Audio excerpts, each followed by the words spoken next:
সামনে বিধানসভা নির্বাচন, শাসক বিরোধী উভয় দলই নেমে পড়েছে মাঠে।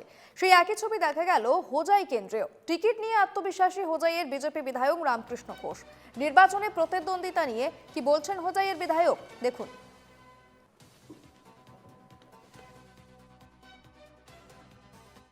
সমাগত নিৰ্বাচনক লৈ ইতিমধ্যে সকলোৱে তৎপৰ হৈ পৰা দেখা গৈছে। যিসকল প্ৰাৰ্থিত্ব প্ৰত্যাশী ব্যতিক্ৰম নহয় হোজাই সমষ্টিও।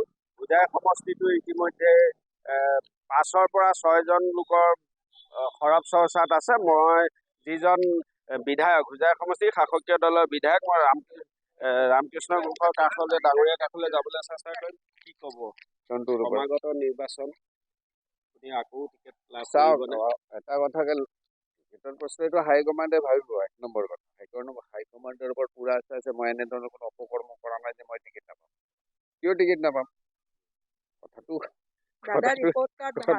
কথাটো তেনেকুৱাই না, কথাটো তেনেকুৱা। কাৰণ এতিয়ালৈকে আপুনি অসমৰ মুখ্যমন্ত্ৰী ডাঙৰীয়াৰ নেতৃত্বত কিমান কাম হৈছে সেইটো চাব লাগিব।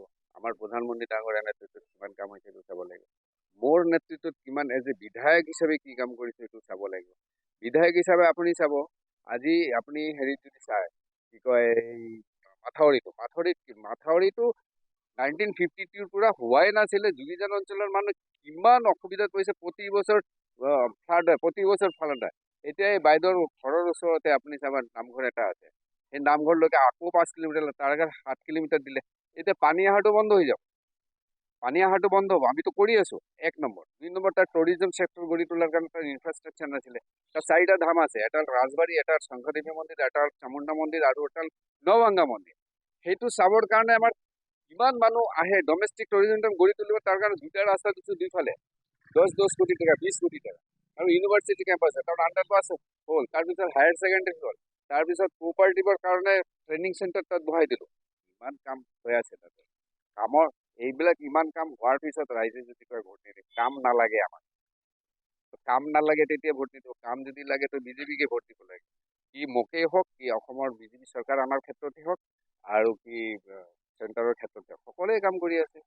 আমিতো বিচাৰিম কিবা এটা নিৰ্দিষ্ট কাৰণ নহয়। মই এনেকুৱা নহয় বুঢ়া হৈ গৈছোঁ, মই এনেকুৱা নহয় যে হেৰি হৈ গৈছোঁ, লফাজ, কিবা কাম নাই, মোৰ কোনো কাম মিচনাৰী নাই, নাই, বা 2 নম্বৰী পলিটিক্স কৰি ফুৰোঁ, এইবিলাকতো নাই। আজি আপোনালোকক হোজাই অঞ্চলত যাওক না, হোজাই অঞ্চলত যিকোনো অঞ্চলতে কি ব্যৱসায়ী, কি কণ্ট্ৰেক্টাৰ, কি অফিচাৰ, ক'তো ক'ব নোৱাৰিব। বা চান্দা কালচাৰ আছিলে, চান্দা কালচাৰ মই অহাৰ পিছত খতম হৈ গৈছে। ক'তো ক্ষেত্ৰত যাওক না, কোনো ক'ব নোৱাৰিব ৰামকৃষ্ণ 1 টকা কাৰো পৰা এই 5 বছৰ। হয়, এয়া আছিল শাসকীয় দলৰ ৰামকৃষ্ণ বিধায়ক। তেখেত নিশ্চিত যে তেখেতক পুনৰবাৰ দলে প্ৰাৰ্থিত্ব প্ৰদান কৰিব আৰু পুনৰবাৰ জিকি আহি সমষ্টিৰ তেওঁ যথেষ্টখিনি কাম বাকী আছে, সেইখিনি আধৰুৱাখিনি সম্পূৰ্ণ কৰিব।